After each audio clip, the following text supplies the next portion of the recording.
Well, the chaos has been unleashed. Queen Alonia, Musk, and its mistress, Donald Trump, have quickly shown us just how dangerous they are. A pro-apartheid, pro-Putin, South African near trillionaire is calling the shots for the American government while President Joe Biden is still in office. If the government shuts down, millions will go without, while he and Trump eat cake in private jets. Well, first off, I'd like to say thank the Lord God that I am not in Congress anymore. I know this game. They always play this like Christmas deadline, stupid game. But look, President Musk this morning made it clear with all his vast government experience, which is basically he became rich on the federal government, that he doesn't want Republicans to pass this. And seemingly Vice President Trump kind of backed him up then at that point. And what it says about the politics is this is going to be a messy 4 years. The whole debt ceiling thing, Donald Trump is making it clear that he wants the debt ceiling to go up. By the way, the debt ceiling is going to have to go up, but he doesn't want to have to take ownership for it because he will, again, for 4 years, look at the Democrats and blame them. And so what this says about the politics is good luck for the next 4 years. My name is Suri Crowe, and you are watching the MeidasTouch Network. Let me get straight to the point. If you have been in a slumber or a post-election depression, and believe you me, I totally understand, chop, chop. It is now time to wake up. Our country is in danger. America needs her people to stand up for her. Senator Chris Murphy of Connecticut has been waving giant red flags since November 6th. Conversation. I mean, you've been out front, I think, since the morning after the election, making a lot of these arguments. Where does your personal fight and sort of eye to the specific fights ahead under this democracy umbrella come from?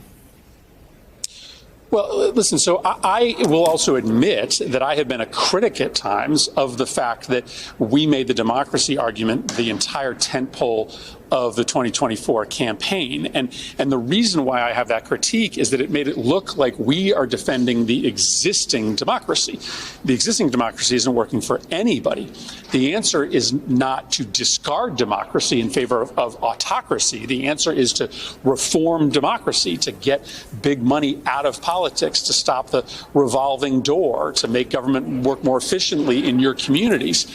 Democrats need to be active proponents of reforming government in revolutionary ways in order to win the argument with Donald Trump, who's talking about getting rid of it. So my criticism of our 2024 strategy was that it looked as if we were defending the existing democracy, which is legitimately broken. We've got to get back to our roots, which is a Democratic Party that would attack the way that power corrupts democracy for their purposes. And if we don't do that, then yes, Trump's alternative answer to what ails democracy will be attractive to some people.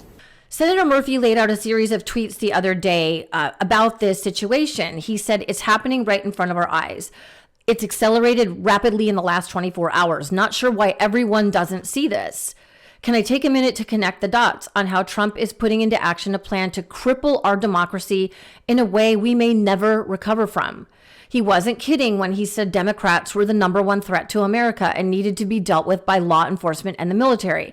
Today, House Republicans' referral of Liz Cheney for criminal prosecution on made-up charges shows you the plan. And then he went on and had more tweets that he was talking about this. But of course, Murphy is referring to Trump's threats to go after his political enemies, those on the J6 committee, and how the absolutely spineless House GOP is now siding with Trump and promising to prosecute Liz Cheney for doing absolutely nothing criminal. The last 4 days have been really important because you are seeing how this plan is going to work, and it's just going to be on hyperdrive once he becomes president. So there are a lot of countries in the world that technically have elections, but they're not real democracies. And the reason they're not real democracies is because the opposition becomes so weak out of fear of criminal prosecution, and the press becomes so cowed by the regime that there's actually not a real choice in any of these elections. And Trump has been telling you over the last 4 days exactly how he's going to do that. This effort to line up a criminal prosecution of Liz Cheney is a clear signal that if you cross him, you could end up in jail. And no one's going to stop him because this time around he has a Department of Justice that doesn't care about the law. He's got a director of the FBI who actually believes that Trump's political opponents should be in jail. And he's got enough judges that are MAGA loyalists that they might actually work the rules to put Liz Cheney or others in jail.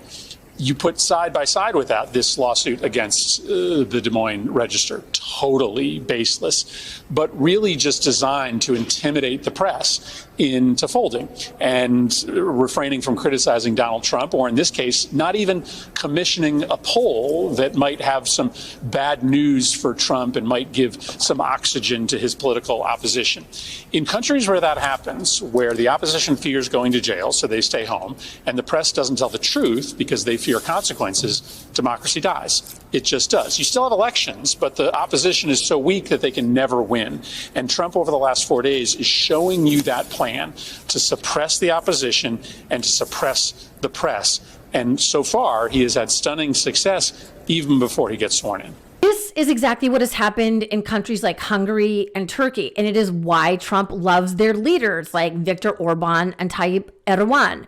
Senator Murphy and a few others like firecracker Jasmine Crockett are right to be sounding the alarm, because those of us with eyes and ears can see that the danger we warned the American people about if Trump were to get back in office is literally happening a month before Trump and his now co-president Elon Musk even step into office. Just the fact that I just said that sentence should tell you about the danger we are facing, because none of us elected Elon Musk. He's not eligible to run for the presidency, and he's now calling the shots. Like, we're in a bad place. So we must be loud and clear that this threat to shut the government down, a government that has paid Elon Musk billions and billions of dollars in government contracts, is just one of the many ways that Musk, Trump, and the MAGA minions will harm the American people, including the very people who voted for them. So believe them when they say things like this. Have to reduce spending to live within our means.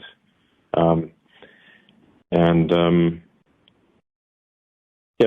necessarily involves some temporary hardship, but it will ensure long-term prosperity. I mean, the freaking audacity. A foreign-born man who was worth nearly $500 billion is stealing from Americans and telling us that we need to live within our means, like down at the poverty levels of like where Argentina is right now. I simply have no words for the depravity of Musk and Trump and the Republicans at this point.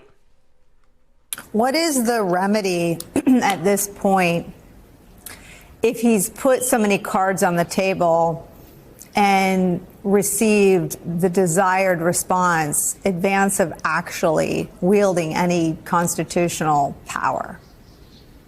Yeah, I think the most important remedy right now is for this not to be normalized. I read all the headlines about the Liz Cheney criminal referral yesterday, and almost every single one of them in mainstream media played this straight.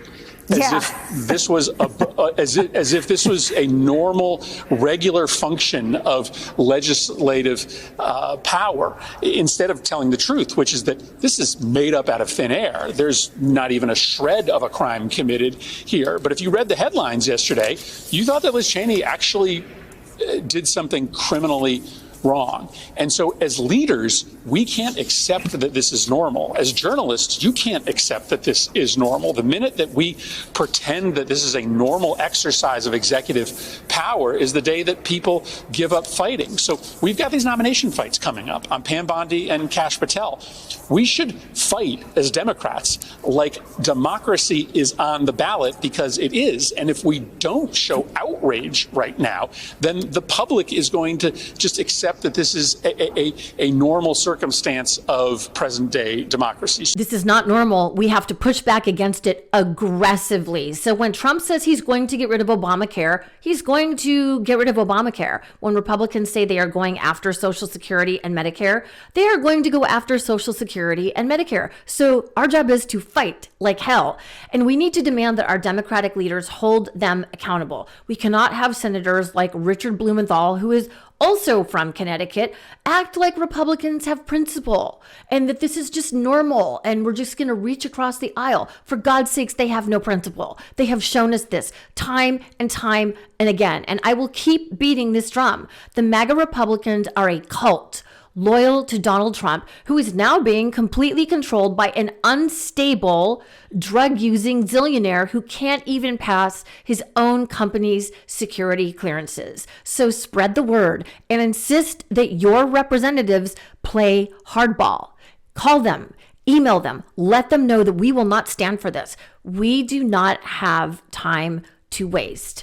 My name is Suri Crowe, and you are watching the MeidasTouch Network. Thank you for joining me here today. I hope to see you back here soon. Peace. Hey, Meidas Mighty. Love this report? Continue the conversation by following us on Instagram @MeidasTouch to keep up with the most important news of the day. What are you waiting for? Follow us now.